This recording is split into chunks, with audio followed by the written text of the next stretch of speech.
harka fuune daawwattoota yuutuubii saaq zeenuu jalatti argamtan hundi keessan nageenyi keenya kan kabajaaf jaalalaa bakkuma jirtanitti sinaa dhaqqabu jecha oduu gaddaa onnee nama cabsu qabannee dhiyaanneeti jirra. Hanga xumura sagantaa keenyaatti akka nu waliin turtan kabajaan isin affeerra. Egaan oduun keenya har'a oduu gaddaa lamatu jira. Inni jalqabaa weellisaa jaallatamaaf kabajamaa dhalata Tigraay kan ta'e Daawit Naggaa addunyaa kanarraa du'aan boqatee jira.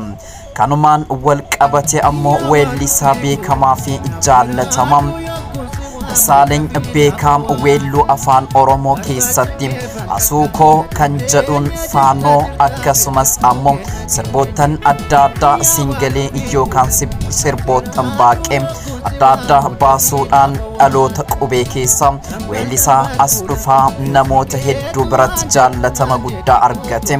Guyyaa kaleessaa konkolaataa tasa isa mudateen miidhaan qaamaa cimaan irra dhaqqabuusaa oduuleen nu dhaqqabaat jiru. Inni kan biraa ammoo akkuma kanaan dura yookaan jalqabarratti siniif dubbanne weellisaa jaallatamaa kabajamaa fi saba Tigraayin akkasumas namoota hedduu biratti jaallatama guddaa argataa dhufee fi sirboottan babbareedaa kiliippiiwwan haala ajaa'ibsiisaa ta'een hojjetaa ture.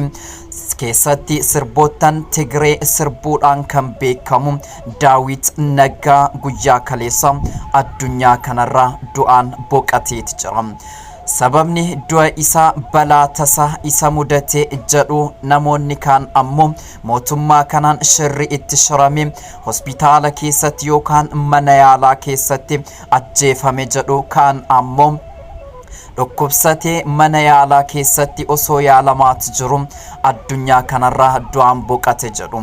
Walfalmii qaama mootummaa lameen keessatti ummata Tigraay fi mootummaa Tigraay fi akkasumas ammoo mootummaa Itoophiyaa gidduu jiru wal dhabdee siyaasaa kana keessatti weellisaa isaan jaallatan kana dhabuun isaanii dhalattoonni Tigraay akka inni shiraan ajjeefame kan dubbataa jiranidha miidiyaalee isaanii irratti. Haa ta'uti garuu odeeffannoo qulqulluun ammallee akka hin baanedha kan beekamu. Namoonni isa biratti argaman akka dhukkubsatee du'ee fi hiriyoottan isaallee akka dhibeedhaan du'edha kan isaan gabaasaati jiran. Garuu gama dhalattoota Tigraayitiin akka weellisaan kun shiraan ajjeefame yookaan mana yaalaa keessatti qorichaan ajjeefame jedhaati jiru. Egaan dubbiin kun siyaasaanis wal qabata. Waldhabbii qaama mootummaa federaalaatii fi akkasumas naannoo Tigraay waggoottan tokkoof walakkaa darban kana keessatti lubbuun namoota hedduu akka darbe ni yaadatama. Namoonni bebbeekamoon Tigraay hedduun isaanis ajjeefamaniiti jiru. Akkasumas ammoo balaan hedduun dhaqqabullee ummanni Tigraay bilisummaa ishii goonfattee hanga biyya mataa ishii dandeesse dhaabbattutti geesseeti jirti.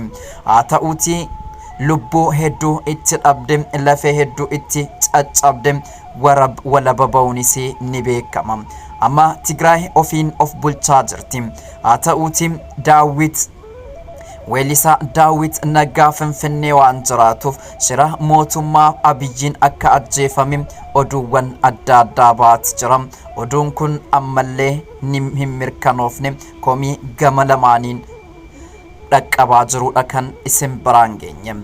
Egaan lubbuun isaa haa boqattu jenna.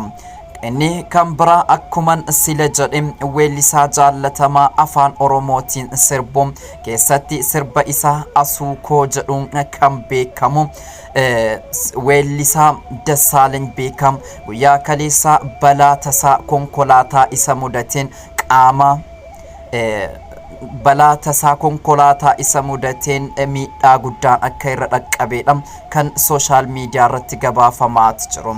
Egaan balaan kun akkamitti akka mudatee fi eessatti akka mudatee ibsamuu baatullee dhukkuba yookaan yeroo inni mana yaala ciisuu suuraan miidiyaa irratti adeemsifamaa jiruu fi hiriyoottan isaa weellistoonni Oromoon illee baga lubbuu kan kee hambise waaqni baga lubbuu kee hambise jedhanii barruu sooshaal miidiyaa dhuunfaa isaanii irratti gabaasaati jiru. Egaa weellisaan kun weellisaa dhaloota qubee keessa namoota hedduu biratti jaallatama argateedha. Keessatti faannoo kan jedhuu fi akkasumas asuukoo kan jedhu sirba baay'ee jaallatamee fi hawaasa Oromootii wal barsiisedha.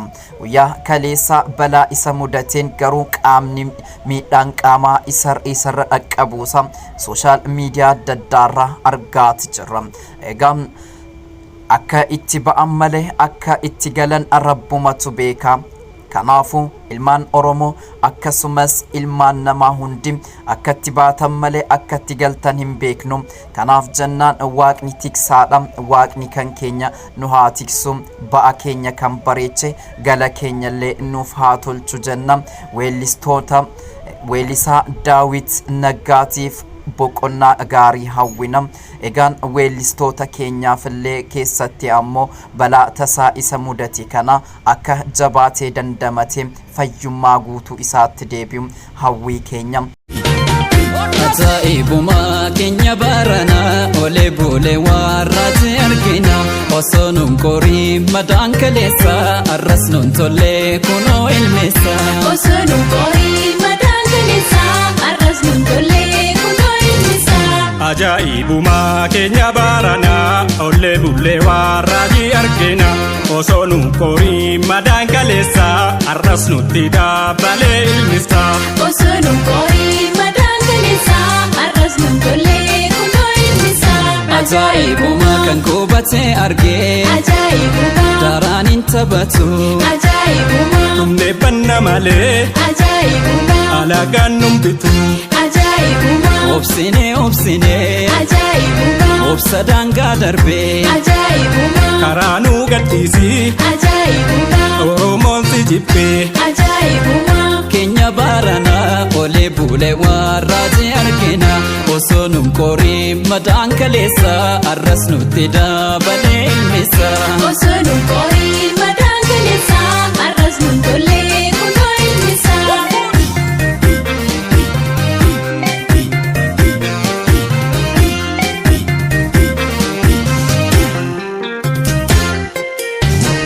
Nu keenya jennee si amanne harka siif rukunnee wayyoo